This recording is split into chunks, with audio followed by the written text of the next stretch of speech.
Bonjour à tous, ravi de vous retrouver pour cette sélection 100% PGN du 30 avril. Je vous espère en pleine forme à la veille de ce week-end du 1er mai. Quel joli week-end d'ailleurs qui nous attend. Joli week-end de course et joli week-end de par la météo. Je vous fais un petit récap rapide de Chantilly hier. Presa Diretta s'impose, le numéro 10, je vous l'indiquais, 5e de ma sélection. Elle a surmonté la pénalité, elle a explosé le peloton et elle est venue s'imposer sans coup férir. Le numéro 11, Trou Tedesco, c'était mon outsider, il se comporte très bien, il est deuxième à belle cote. Havana Six, que je vous indiquais 6e de ma sélection, c'était sa corde douce qui m'embêtait un petit peu, elle répète bien, les 4e. Et puis Elio, qui n'a pas eu le meilleur des parcours, 3e né au vent toute la course, il a été courageux quand même dans la ligne droite pour venir conserver une bonne 5e place. Je ne vous avais pas indiqué Royal Saxo, ça me paraissait compliqué à conseiller. On n'est pas passé loin de la vérité pour autant.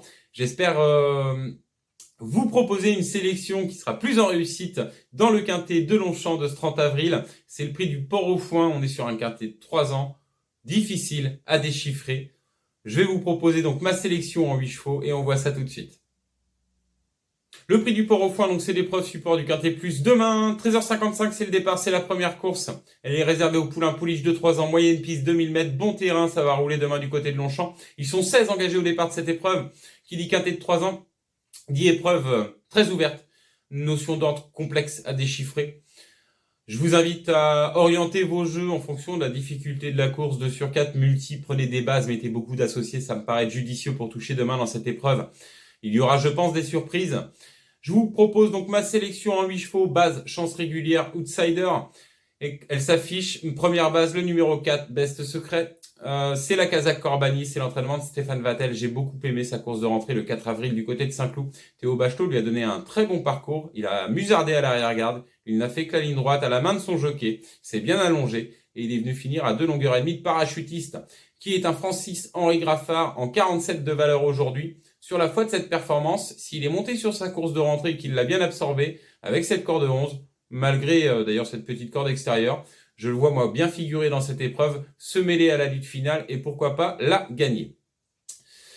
Deuxième position, le 5 Good Speed. Je vous l'indiquais l'autre jour dans le quintet rêve du côté de Chantilly, 31 mars. Il s'est classé bon 3e, confirmation attendue bien évidemment. Il est de nouveau associé à Christiane Desmureaux. Petite corde de main, va pouvoir être monté aux avant-postes et placer sa pointe de vitesse. En 3e position, le 6 Azorian. C'était compliqué l'autre jour sur 2400 mètres. Il affrontait un vrai lot. Il y avait Surabat qui s'imposait à un Gacan qui est estimé. Son entraîneur Gavin Hernan l'aime bien et je le trouve pas si mal engagé que ça dans ce handicap à la valeur qui est la sienne. Et je le vois moi prendre une part active à l'arrivée avec cette corde 8 et s'immiscer dans la bonne combinaison. En 4e position, le 7 Dalakir. C'est la Kazakh classique à Gacan.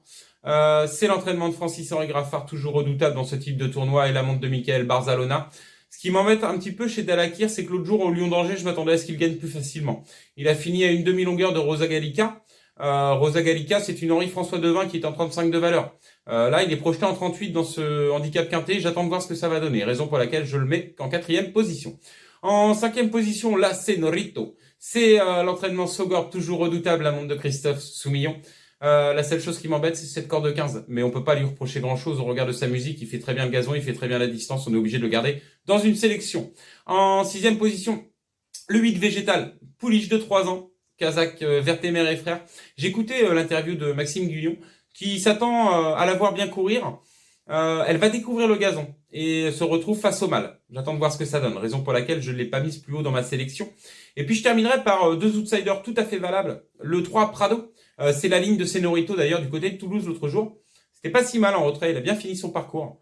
Et puis le 11 Marvelous by Night. Là c'est le 4e du quintet du 31 mars du côté de Chantilly. Il terminait derrière Good Speed. J'ai beaucoup aimé sa fin de course, c'est bien allongé pour finir, pour venir chercher une bonne 4e place. Et c'est le tandem Guillaume Gadget, Julien Rey-Simon. Tandem qui fonctionne très bien. Donc Marvelous by Night, s'il répète sa perf de Chantilly, peut tout à fait venir chercher une place dans cette épreuve. Donc voilà pour ma sélection du prix du Port-au-Foin du 30 avril du côté de Longchamp. Ne me reste plus qu'à vous souhaiter bon jeu plein de gagnants, un très bon 1er mai, et puis on se revoit très vite pour une prochaine sélection au vu du beau week-end de course qui nous attend.